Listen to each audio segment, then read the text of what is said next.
From the Gospel according to John, chapter 21, verses 1 to 14.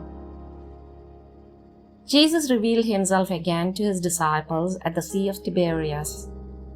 He revealed himself in this way.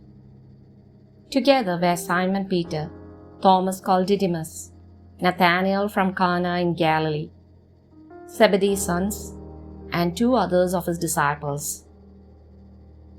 Simon Peter said to them, "I am going fishing." They said to him, "We also will come with you."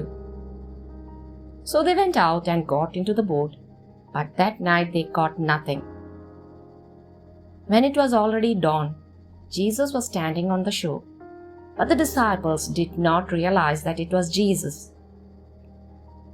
Jesus said to them, "Children, have you caught anything to eat?" They answered him, "No."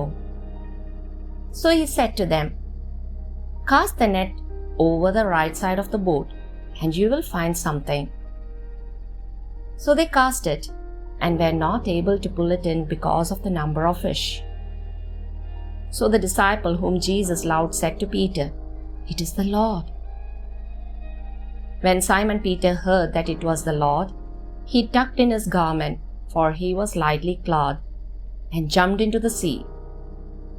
The other disciples came in the boat, for they were not far from shore, only about 100 yards, dragging the net with the fish.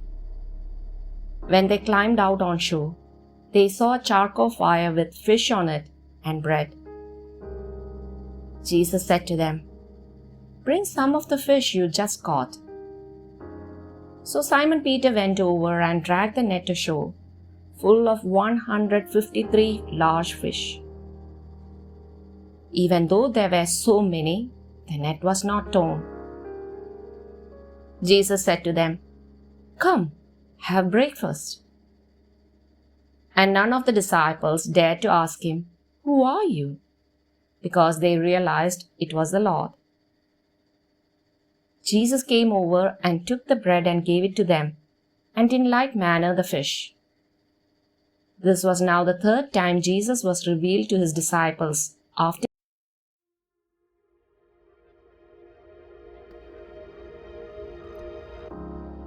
In that exclamation, "It is the Lord!" there is all the enthusiasm of the Paschal faith, full of joy and wonder, which sharply contrasts with the disappearance, the dejection, the sense of powerlessness that had accumulated in the disciples' hearts. The presence of the risen Jesus transforms everything. Darkness has become light. Futile work has again become fruitful and promising. The sense of weariness and abandonment give way to a new impetus and to the certainty that He is with us. From that time, these same sentiments enliven the Church, the community of the Risen One. All of us are the community of the Risen One. At first glance, it might sometimes seem that the darkness of evil and the toil of daily living have got the upper hand.